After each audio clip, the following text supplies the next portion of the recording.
এরপরে মা বোনেরা খেয়াল করুন, আপনাদের জন্য যে মেসেজটা দেব সেটা হলো, আপনারা সহ আমরা নারী পুরুষ যারাই আছি সবাই একটা কথা আমাদের সকলের ভিতরে যারা আছে সেটি হলো, আমরা জেনেছি আশারায়ে মুবাশশারা যাদের বলা হয় জান্নাতের সুসংবাদ প্রাপ্ত 10 জন সাহাবী, তাদের সুসংবাদ যাদের দেওয়া হয়েছে এরকম 10 জন সাহাবীর ব্যাপারে আমাদের জানা আছে না যে এরা দুনিয়াতেই সুসংবাদ পেয়েছেন, জান্নাতে যাবেন 10 জন। কিন্তু নারীদের ব্যাপারেও যে জান্নাতের ফয়সালা আছে এটা আমাদের জানার প্রয়োজন আছে না? আমি এখন আপনাদের সামনে 14 জন জান্নাতি নারীর নাম বলবো। কতজন বলেন? আমার ভাইয়েরা, বাবাজিরা, মা বোনেরা খেয়াল করে শুনবেন। এই 14 জন নারী যারা হলো জান্নাতি, যাদের ব্যাপারে জান্নাতের ফয়সালা করা আছে, অবশ্যই এই 14 জনের জীবনী আমাদের সকলের জানা রাখা প্রয়োজন। 1 নম্বরে জান্নাতি নারী যিনি হলেন তিনি হলেন হযরতে ফাতিমা রাদিয়াল্লাহু তাআলা আনহা, যিনি হলেন সাইয়্যিদাতুন নিসাই আহলিল জান্নাহ, তিনি হলেন জান্নাতি রমণীদের সরদারিনী। সুবহানাল্লাহ। 1 নম্বরে তিনি জান্নাতি। এরকম 14 জনের নাম আমি বলবো, হযরতি আবু উবাইদা রাদিয়াল্লাহু তাআলা আনহুর ঘটনাও বলবো, কিন্তু আপনাদের সামনে কয়েকটা মিনিট আগে একটু আমি বলে দিতে চাই, এই যে আজকের মাহফিল এখানে শালুকগাড়ি শাহী জামে মসজিদের উন্নয়ন করবে মাহফিল। আমি তো ভেবেছিলাম এই এলাকার সকল মানুষ দিয়ে এই প্যান্ডেল পূর্ণ হয়ে যাবে, কিন্তু এসে দেখলাম অন্যরকম পরিস্থিতি। আর এখানে বসতিগুলো মনে হয় জায়গা থেকে একটু অনেক দূরে, ঠিক কিনা বলেন আমার ভাইয়েরা? তবে আমি এটা মনে করি, কখনো আমি বিচলিত হই না, হতাশ হই না, চিন্তাগ্রস্ত হই না। আমার সামনে যারা থাকে এই কয়জনই যদি খাঁটি হয়, মুখলেস হয়, আমি এই কয়জনকে লাখ লাখ মনে করি। সুবহানাল্লাহ। আমি এটা মনে করি লক্ষ লক্ষ মানুষ হতে হবে এটা আমি চাই না, এত লোক আমার লাগবে এটা আমি মনেও করি না। যারা থাকবে তারা যদি বদরি সাহাবীর মতো 313 জন হয়, মাহফিল আল্লাহর দরবারে কবুল হয়ে যাবে। আমার ভাইরা, অনেক যুবক ভাইয়েরা এখানে আছেন, বাবাজিরা আছেন, আমি একটু আপনাদের সামনে মিনতি করি, কারণ বেশি সময় নেওয়া যাবে না, কয়েকটা মিনিট শুধু আলোচনা আমার করতে হবে। শালুকগাড়ি শাহী জামে মসজিদের উন্নয়ন কল্পে আজকের মাহফিল। কোন বান্দা আছেন মেহেরবানি করে একটু লক্ষ লক্ষ টাকা দান করবেন, মেহেরবানি করে হাজার হাজার শত শত টাকা দান করবেন। আমার ভাইরা মেহেরবানি করে এই দানগুলো করবে। এখানে কি শুধু টাকাই হয় নাকি আলুও দেয়, সিমেন্ট, আলু নাকি সবই? না, সব দিবেন। এখানে আপনারা যারা আছেন, দান যদি আসতে শুরু হয় দেখা যাবে সামনে কেউ উঠতেছে না, কিন্তু বরকত শুধু পিছন থেকে টাকা আসতেছে। এরকম অনেক দেখেছি। এ দেখেন শুরু হয়ে যাবে। আমার ভাইয়েরা, লিল্লাহি তাকবীর। এইভাবে হবে না, এইভাবে বললে বুঝবো আপনাদের পাওয়ার দুর্বল হয়ে গেছে। লিল্লাহি তাকবীর। তার স্ত্রী যদি ডেকে বলে, শোনো আমার সন্তানেরা, ছেলেরা, তোমাদের বাবা তো মারা গেছে, দেখো তোমার বাবাকে ছাড়া থাকতে আমার খুবই কষ্ট হবে। আমি তোমাদের মা হয়ে বলতেছি, তোমার বাবাকে বাহিরে আর বের না করে ঘরের মধ্যে দাফন করে দাও, কবরটা দিয়ে দাও। ছেলেরা বলবে, মা তোমার বাবা মারা গেছে দেখে তোমার মাথা খারাপ হয়ে গেছে, নষ্ট হয়ে গেছে, ঘরের মধ্যে কি আবার কবর দেওয়া যায় নাকি? এখানে আমরা আসা যাওয়া করবো না, একটা ব্যাপার আছে না, ভয় করবো তো আমরা, এভাবে দেওয়া যাবে না। অবিচার মন্ডল মা বাবার জন্য দেওয়া চাই 500 টাকা, বলেন মারহাবা। আমার ভাইরা সকলের জন্য দেওয়া হবে। খেয়াল করেন, সন্তানেরা বলবে এমনটা হবে না, মা বলবে ঠিক আছে, এমন যদি না হয় ঘরের মধ্যে যদি দাফন না করো, অন্তত উঠানের মধ্যে একটু কবরটা খনন করে এখানে একটু কবর দাও, তাও আমার চোখের সামনে থাকবে, আমি দেখতে পারবো তোমার বাবার কবর। সন্তানেরা বলবে, মা এমন করে কথা বলো না, এটা হবে না, কারণ এই বাড়ির জায়গা আমরা 5 ভাই সমান ভাগে ভাগ করে নেব, কেউ তো আমরা এটা মেনে নেব না।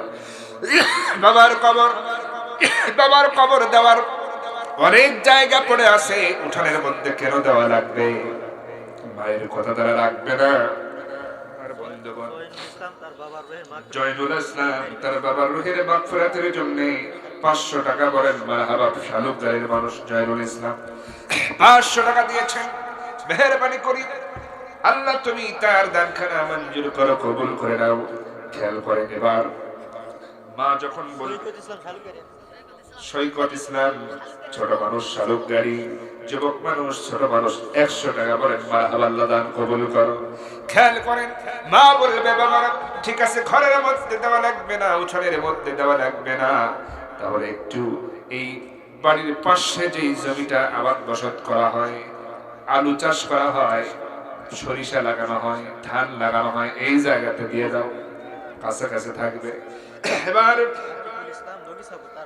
নবিসাপুর বাবার রুহের মাগফিরাতের জন্য আতিকুল ইসলাম 500 টাকা বলেন মারহাবা। দেখছেন দান কোন দিক থেকে আসছে, আল্লাহ দান কবুল করেন। খেয়াল করেন এবার সন্তানেরা বলবে মা বুঝতে পেরেছি, তোমার এগুলো নিয়ে চিন্তা করতে হবে না, এই জমিতে আমরা আবাদ ফসল করি, কেন খামখা কবর দিয়ে ওই জায়গাটা নষ্ট করব? বাবার জন্য জায়গা আছে আমরা ঠিক করে রেখেছি, সেটা হলো ওই যে আমাদের জঙ্গলের ভিতরে বাঁশ ঝাড়ের নিচে, ওখানেও তো ওটা আমাদের নামে, আমাদের জায়গা, যেখানে কেউ যায় না, যেখানে কেউ যাওয়ার সাহসও পায় না, ওই জায়গায় ওই জায়গাটাই ভালো, ওটা তো আমাদেরই জায়গা, ওই জায়গাটায় খবর দিলে আমাদের জমি আবাদি জমি নষ্ট করতে হবে না, ওই জায়গাটা আপনার খবরটা দিয়ে দেব। এবার দেখেন মায়ের কথা সন্তানেরা রাখবে না, যাদের জন্য এত আয়োজন, স্ত্রী সন্তানদের জন্য এত আয়োজন, যাদের জন্য এত জমি জমা টাকা করি আপনি করতেছেন, তারা কিন্তু আপনাকে ভালো জায়গায় খবর দেবে না, ওই 5 তলা নিয়ে জঙ্গলের মধ্যেই রেখে আসবে। এজন্য ওই জঙ্গলে ওই কবরে যাওয়ার আগে কবরের সামান দুনিয়া থেকে আমাকেই আপনাকে নিয়ে যেতে হবে।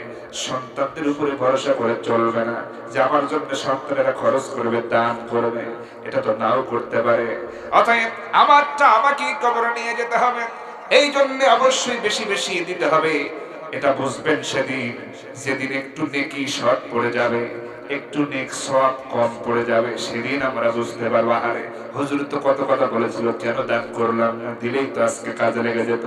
আমার ভাইয়েরা খেয়াল করেন আরেকজন বান্দা 200 টাকা বলেন মারহাবা, আল্লাহ দান খানা কবুল করে নেন। মুসলিম নামে একজন কোথায় থাকে, ধাপ 100 টাকা বলেন। শালুকগাড়ি মহিলা প্যান্ডেল থেকে শালুকগাড়ি সালেমা 500 টাকা বলেন মারহাবা। আল্লাহ মা বোনদের দান কেউ তুমি কবুল করে নাও। আল্লাহ মা বোনেরা দান করতেছেন, এই ফাঁকে একটু বলে নেই 14 জন জান্নাতি নারীর নাম বলতে চেয়েছি। কতজন বলেন? 14 জন জান্নাতি নারীর নাম। 1 নম্বরে হযরত ফাতিমা রাদিয়াল্লাহু তাআলা, তিনি হলেন, তার সম্পর্কে বলা হয়েছে সাইয়্যিদাতুন নিসাই আহলিল জান্নাহ, তিনি হলেন জান্নাতি রমণীদের সরদারিনী হযরত ফাতিমা। 2 নম্বরে এবার আরেকজন শালুকগাড়ি সাবিনা নামে একজন আল্লাহর বান্দি 1000 টাকা বলেন মারহাবা। সাবিনা মিসেস জালাল, তার মানে স্বামী স্ত্রী, তাহলে 1000 টাকা দিয়েছে, আল্লাহ দান খানা কবুল করে নেন।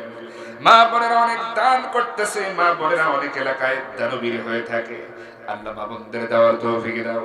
তাহলে 1 নম্বরে জান্নাতে হযরত ফাতিমা রাদিয়াল্লাহু তাআলা আনহা, 2 নম্বরে হযরত খাদিজা রাদিয়াল্লাহু তাআলা আনহা, 3 নম্বরে হযরত আয়েশা সিদ্দিকা রাদিয়াল্লাহু তাআলা আনহা, 4 নম্বরে হযরত হাফসা রাদিয়াল্লাহু তাআলা আনহা, 5 নম্বরে হযরত আসিয়া আলাইহিস সালাতু ওয়াস সালাম, 6 নম্বরে হযরত মরিয়ম আলাইহিস সালাতু ওয়াস সালাম, 7 নম্বরে হযরত হাজরা আলাইহিস সালাতু ওয়াস সালাম, 8 নম্বরে সুমাইয়া রাদিয়াল্লাহু তাআলা আনহা, 9 নম্বরে উম্মে হারাম বিনতে মিলহান, 10 নম্বরে গুমাইসা বিনতে মিলহান, 11 নম্বরে সুরাইয়া আল আসাদিয়া, 12 নম্বরে রবি বিনতে মুআওয়াজ, 13 নম্বরে হযরত উম্মে জামিলা, 14 নম্বরে নুসাইবা বিনতে কাআব রাদিয়াল্লাহু তাআলা আনহা। তারা সবাই হলো আল্লাহর জান্নাতের মেহমান। আল্লাহু আকবার। আমার ভাইরা যারা পাচ্ছেন চলে আসেন, আমি আমার আলোচনা শেষ করব। খেয়াল করেন হযরত আবু উবাইদা রাদিয়াল্লাহু তাআলা আনহু, এবার পিতা এবং ছেলে মুখোমুখি হয়ে গেল কোন যুদ্ধে? বদরের প্রান্তরে।